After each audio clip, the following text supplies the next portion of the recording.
Bonjour et bienvenue sur Carrefour des adorateurs. Je suis Gilda et vous regardez Portrait d'adorateur. Aujourd'hui, j'ai le plaisir de recevoir pour vous une charmante invitée, Raïssa Sinche, qui est auteure, écrivain, rédactrice d'un magazine et d'un blog.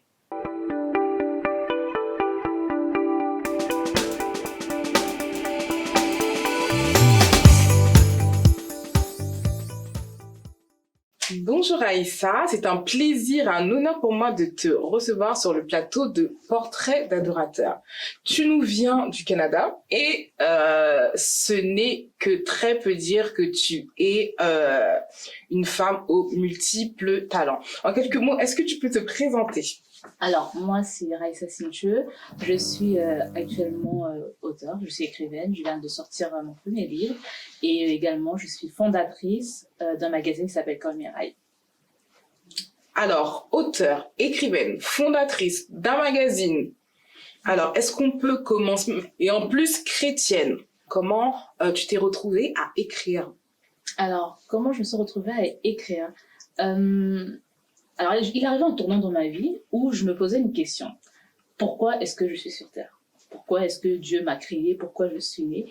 Et je me rappelle, c'est lors d'un stage à Londres que je me suis enfermée dans ma chambre. J'étais à Londres pour 6 mois. Je me suis enfermée dans ma chambre et j'ai dit, Seigneur, je ne sortirai pas de cet endroit tant que tu ne m'as pas dit pourquoi je suis sur Terre. Alors, je me sentais pas épanouie. Alors, pourtant, je venais d'avoir mon appartement, je venais d'avoir mon permis, je servais à l'église. Voilà, j'étais dans une entreprise pour laquelle j'avais postulé pendant de nombreuses années. J'avais enfin été recrutée, mais je n'étais pas épanouie. Et je me disais, Seigneur, il me manque quelque chose. Pourquoi est-ce que je suis sur Terre ? Et quand j'ai prié, j'avais cette petite voix qui me demandait qu'est-ce que tu sais faire naturellement ? Waouh. Et naturellement, je sais parler, j'aime écrire, c'était ce que je répondais. Parler et écrire. Et dans ma tête, je me disais, mais bon, Seigneur, naturellement, c'est ce que je sais faire. Bon, on me dit souvent que oui, tu fais du très bon riz cantonné, mais je savais que c'était pas ça mon talent, clairement.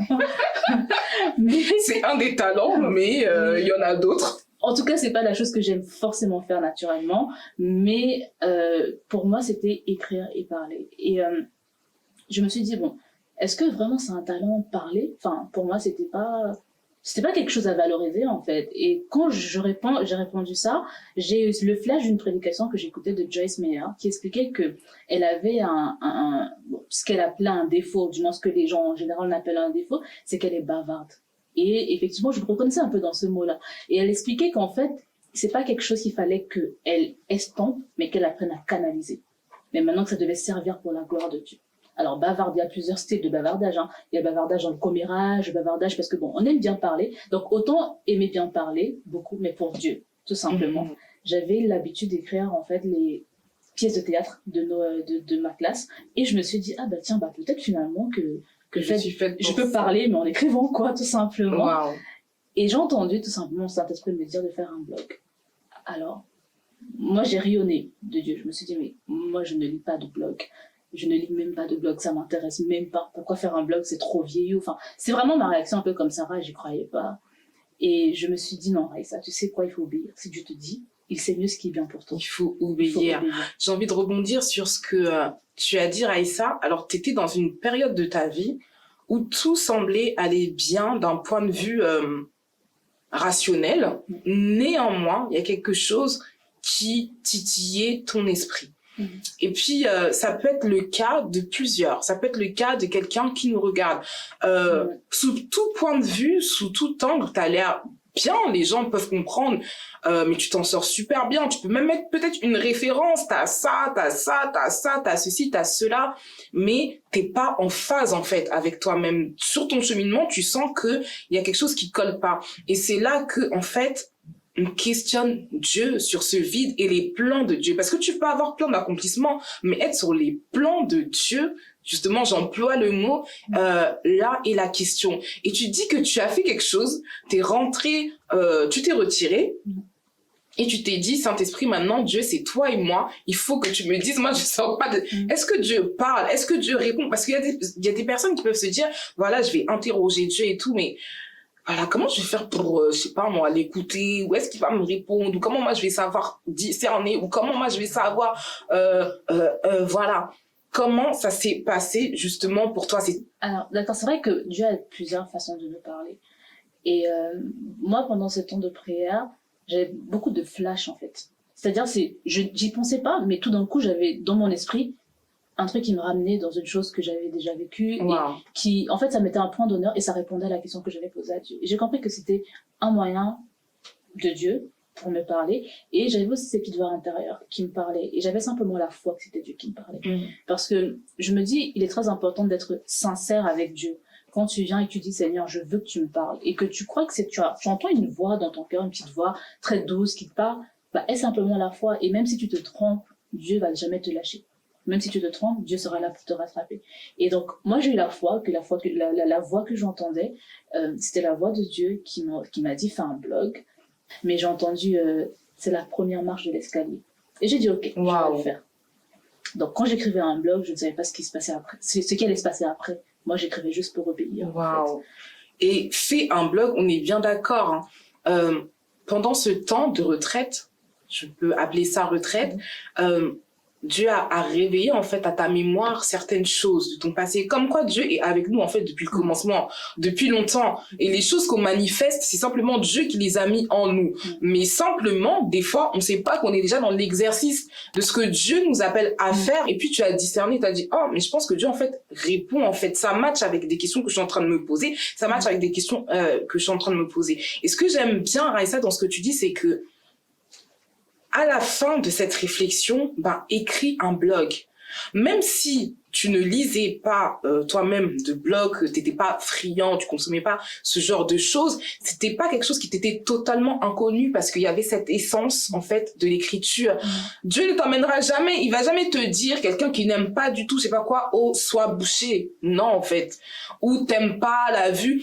On s'aperçoit que Dieu dans sa bonté, dans son amour, même les attirances qu'on a, nos centres d'intérêt méritent ton attention parce que peut-être que Dieu veut faire quelque chose à partir de ce qu'on aime. Dieu va pas venir t'imposer quelque chose, c'est pas un Dieu qui punit, c'est un Dieu d'amour. C'est un Dieu qui a des projets de bonheur pour nous. Donc il peut ramasser ce que toi tu aimes et que tu traites comme de la rigolade d'un premier abord, que tu peux prendre pour quelque chose qui n'est pas du tout sérieux et tout, et Dieu va te montrer, va te donner la vision en fait.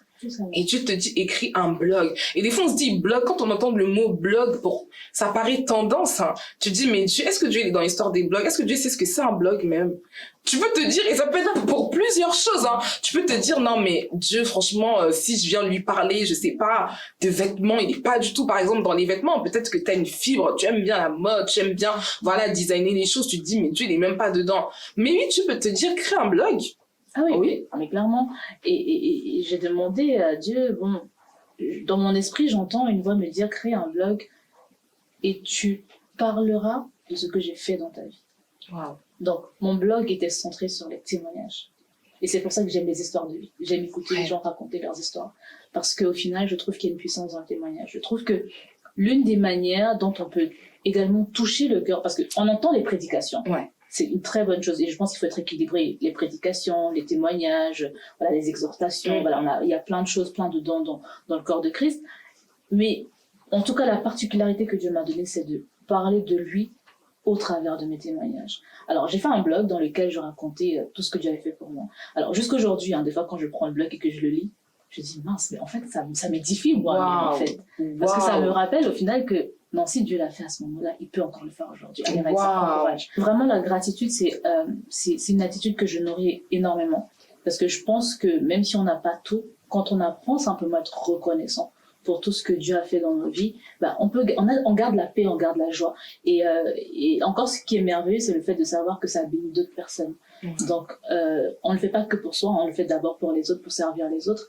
Et oui, c'est comme ça que j'ai commencé le blog. Et puis, on va dire 1 an et demi plus tard, le Seigneur m'a mis à cœur de transformer mon magazine. Et après le magazine, le livre. Wow. Alors, franchement, c'est super édifiant ce que tu dis. Et j'aime bien, parce que même, tu as ri lorsque tu as entendu dans ton esprit créer un blog, ça t'a paru un peu, incohérent.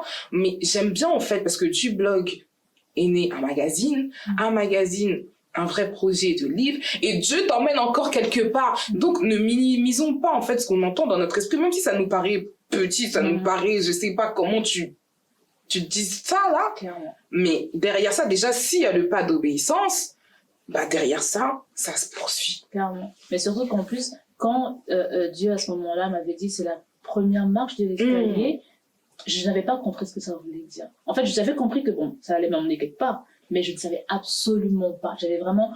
je n'avais pas l'image complète, en fait, de où est-ce que j'allais. Et c'est comme quand on parle souvent de destinée, moi, je pense qu'on découvre, en fait, petit à petit. C'est en avançant qu'on découvre, ah, bah tiens, Dieu veut que je fasse ça. Ah, bah tiens, Dieu m'appelle à faire ça. Ah, bah tiens...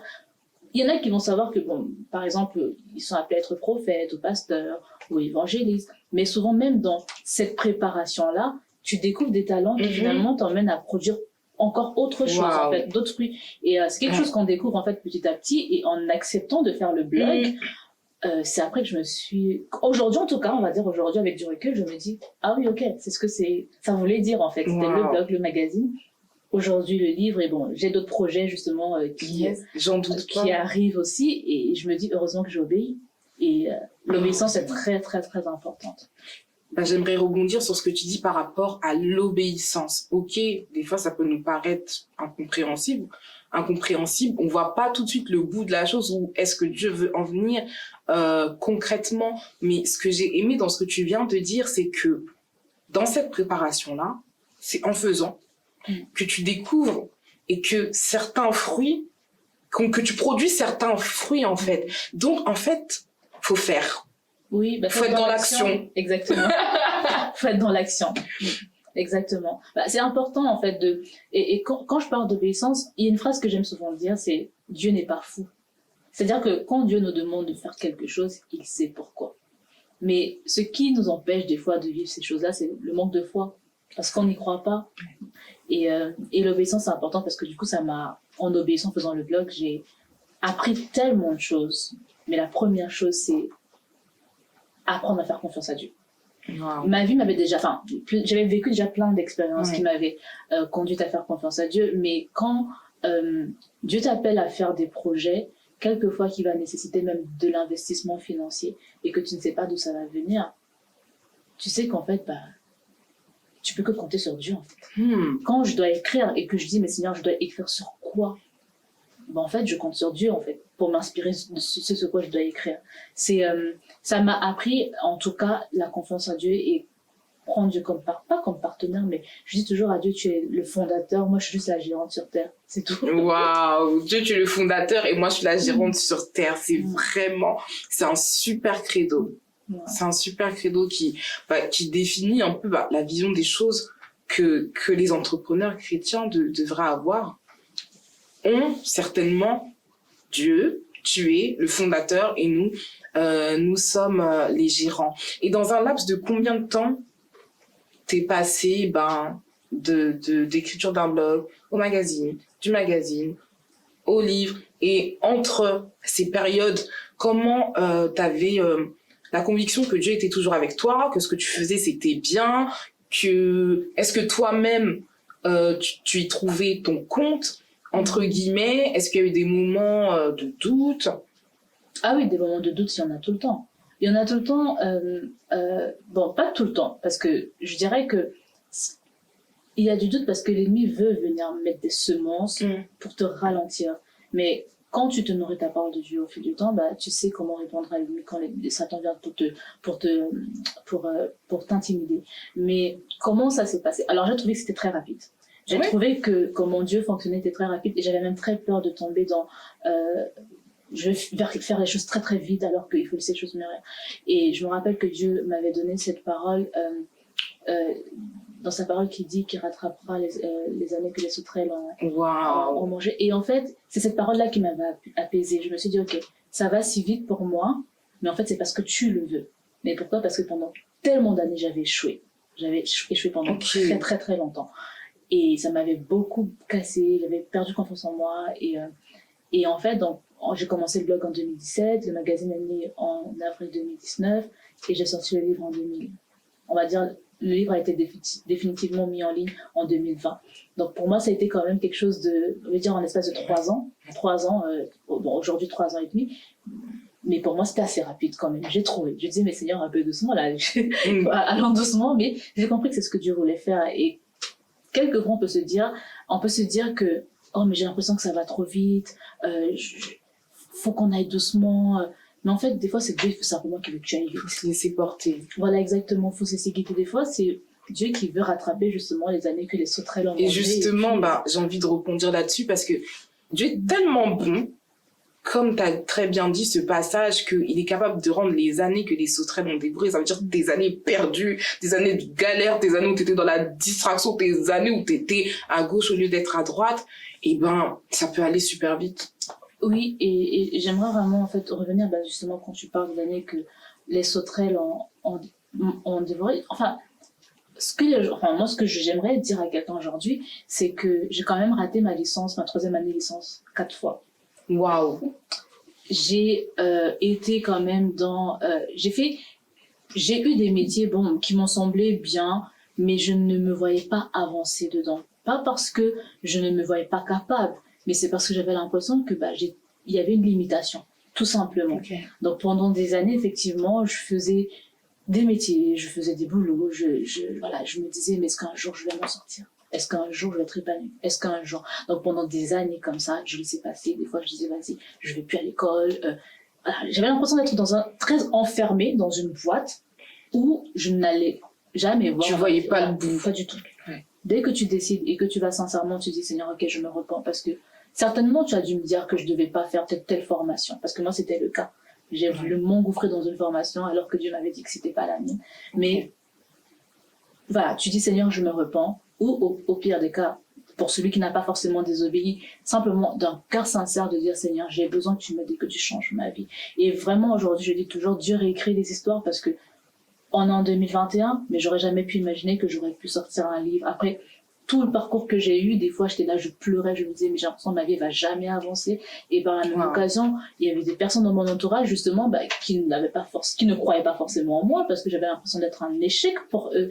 Et je me dis non, c'est Dieu qui réécrit des histoires dès le moment où on accepte de lui obéir. Et en tout cas, c'est vraiment cet encouragement-là que je peux donner à une personne qui m'écoute, c'est de faire confiance à Dieu, d'accepter de lui obéir. Je précise, l'obéissance, ça joue énormément. L'obéissance, c'est important. Obéir à Dieu, et comme je dis, Dieu n'est pas fou. Obéir à Dieu, parce qu'il sait ce qu'il demande de faire. Il sait pourquoi tu le fais. Il sait où il t'emmène. Et en tout cas, c'est ça qui a fait qu'aujourd'hui, ma vie a complètement pris un autre tournant. Je suis beaucoup plus épanouie.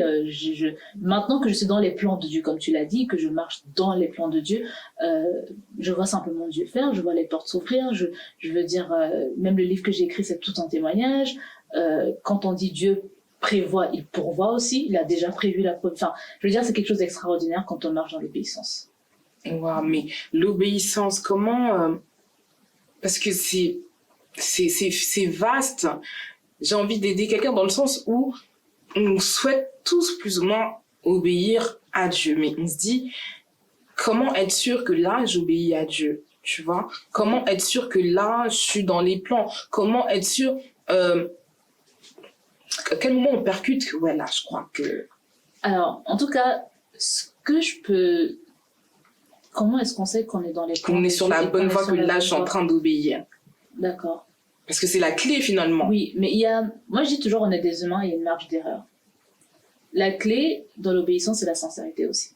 Wow. C'est que quand tu demandes à Dieu, ok Seigneur, vraiment là j'ai envie de t'obéir, Seigneur, j'ai vraiment envie de faire les choses que tu veux que je fasse, ces bonnes œuvres que tu as prévues d'avance pour moi, s'il te plaît guide-moi. Et que tu entends peut-être une personne qui vient te parler comme ça de nulle part d'une certaine chose, ou bien dans ton cœur tu entends une petite voix qui te demande de faire X ou Y. Enfin, quand tu vois plein d'informations, tu les sélectionnes, tu pries tout simplement et avec la conviction que tu as. Et si tu te trompes, sachant que tu es sincère dans ton cœur, Dieu ne te lâchera pas.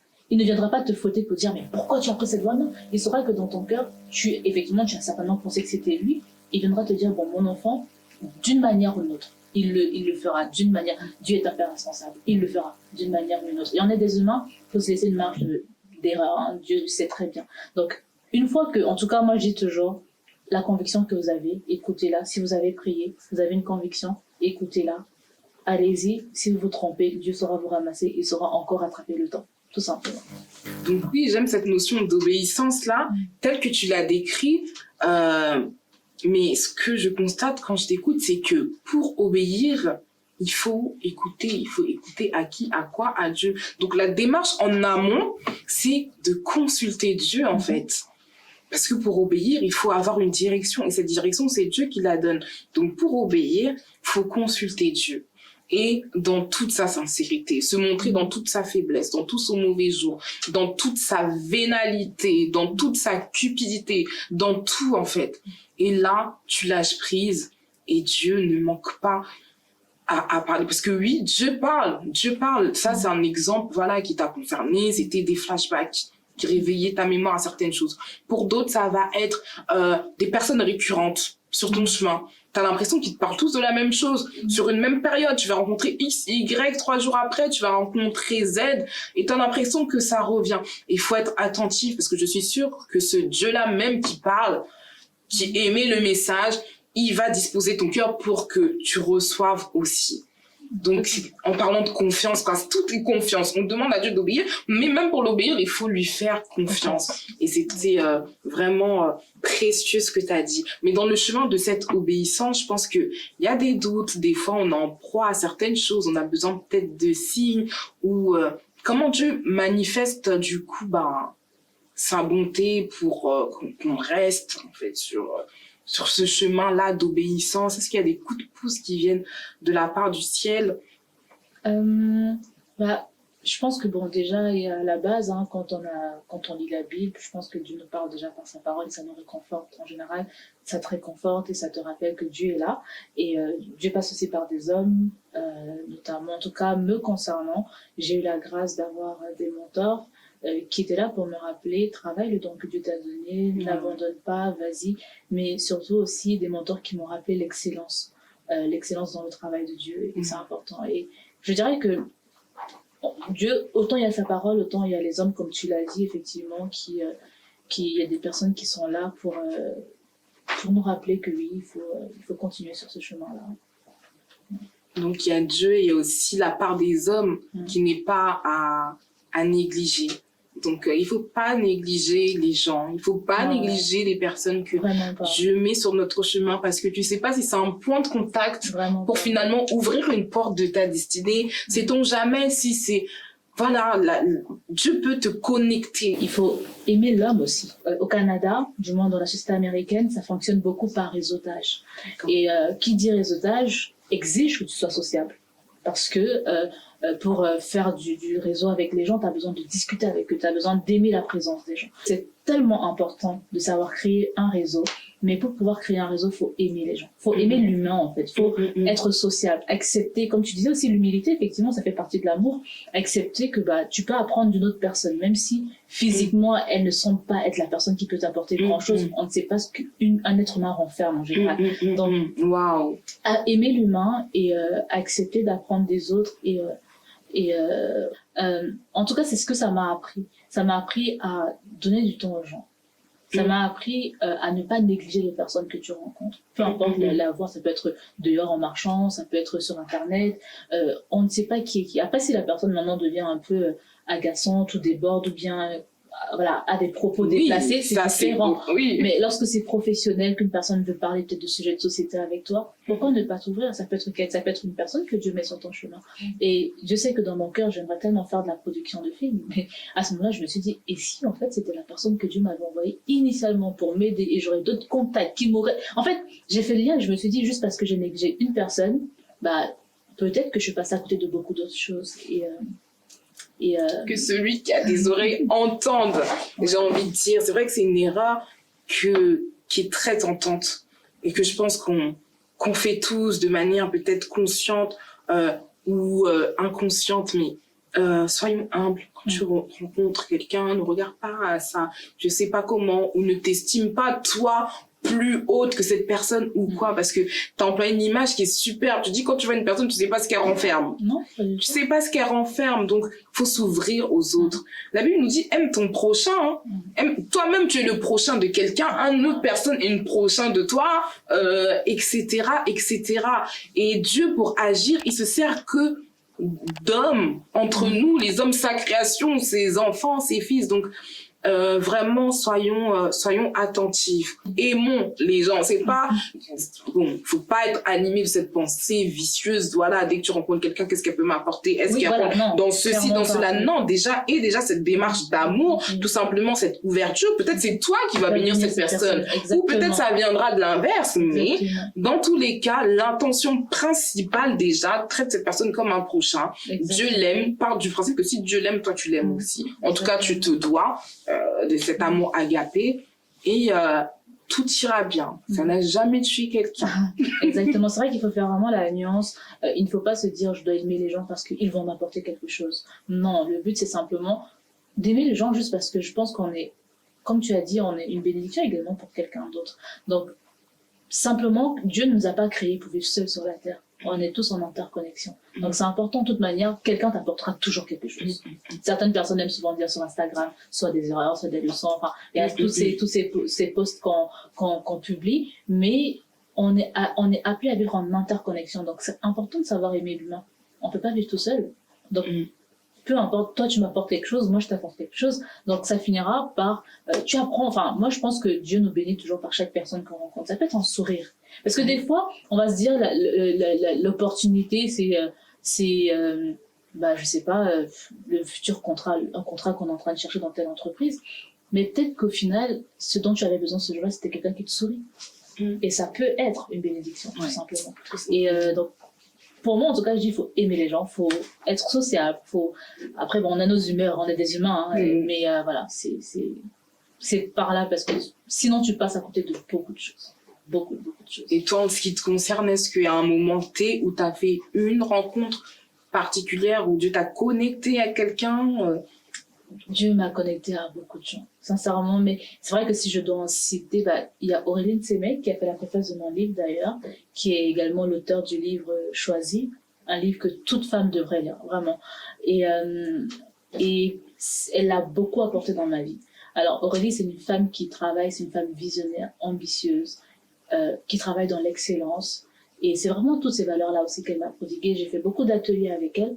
Et j'ai beaucoup appris en fait, et je dirais que en tout cas c'est la connexion divine qui m'a jusqu'aujourd'hui qui m'a marquée. Après c'est vrai que j'ai d'autres mentors, mais dans le monde de l'écriture, du blogging, du magazine, c'est vraiment une de mes références en tout cas principale. Donc toi tu crois au lien du mentorat? Oui, sincèrement, parce que je pense que quand on entreprend, là vraiment dans n'importe quel, dans le sens large, hein, quand je parle d'entreprendre, c'est important de savoir apprendre et d'aimer apprendre, mais d'aimer apprendre de ceux qui sont passés avant nous, en fait. Parce que bon, quelquefois on se met un peu en concurrence, non, je vais pouvoir faire mieux que... Non, des fois c'est toi, pose des questions à ceux qui sont passés avant toi. Ok, comment est-ce que tu as fait ça? Comment est-ce que tu fais?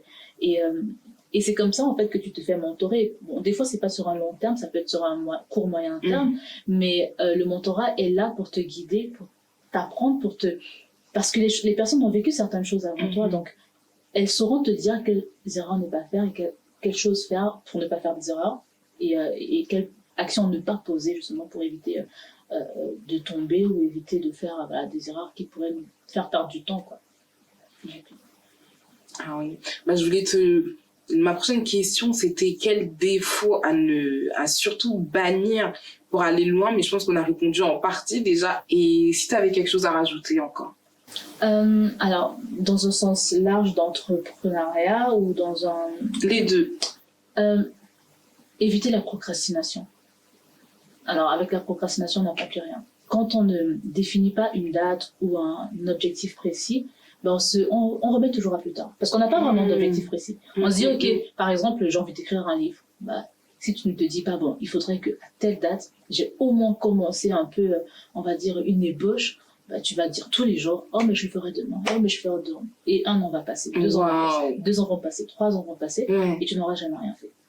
Donc c'est important pour, en tout cas, la procrastination à bannir, mais je dirais surtout aussi que pour ne pas procrastiner, c'est important de définir des objectifs à court terme, pas forcément à long terme, à court terme. J'ai eu à procrastiner aussi. Mais je dirais que le moment où j'ai réellement banni la procrastination de ma vie, c'est quand j'ai pris ce que Dieu me disait de faire au sérieux. Quand Dieu m'a dit de faire un blog, des fois j'avais des amis qui me disaient Raïssa, viens, on va à tel endroit à Montréal. Je disais non, moi je dois travailler. Donc le blog, pour moi, c'était mon travail. Et je l'ai vraiment pris au sérieux. Je me suis dit, Dieu m'a dit de le faire, je vais le faire avec sérieux. Je sais pas où je vais, mais je vais le faire avec sérieux. Et je ne vais pas remettre à demain. Et donc je dirais que c'est vraiment quand j'ai commencé à faire vraiment ce que Dieu m'a demandé de faire que j'ai arrêté la procrastination. Parce que mon désir, c'est que Dieu me dise demain, viens, bon et fidèle serviteur, rentre dans la joie de ton maître. Qu'ils me disent, well done, tu l'as bien fait, tu as accompli les œuvres pour lesquelles je t'ai envoyé sur terre, donc je vais pas remettre à demain. La Bible parle par rapport à la négligence, par rapport à la paresse, par rapport à toutes ces choses, je pense qu'ils sont dans la même famille en plus. Il y a un verset qui dit, celui qui se relâche dans son travail est frère de celui qui détruit. Le jour où j'ai lu ce verset, ça m'a giflé. Et je me suis dit, donc ça veut dire que quand je me relâche, j'ai la même identité que celui qui détruit une œuvre que tu es en train de faire. J'ai dit non, c'est pas possible. Je ne veux pas. Donc la procrastination, je vais arrêter. Ça peut arriver que des fois qu'on soit très fatigué, faut remettre à demain. Mais il faut pas que ça soit un style de vie. Puis j'ai envie de dire, il faut racheter le temps.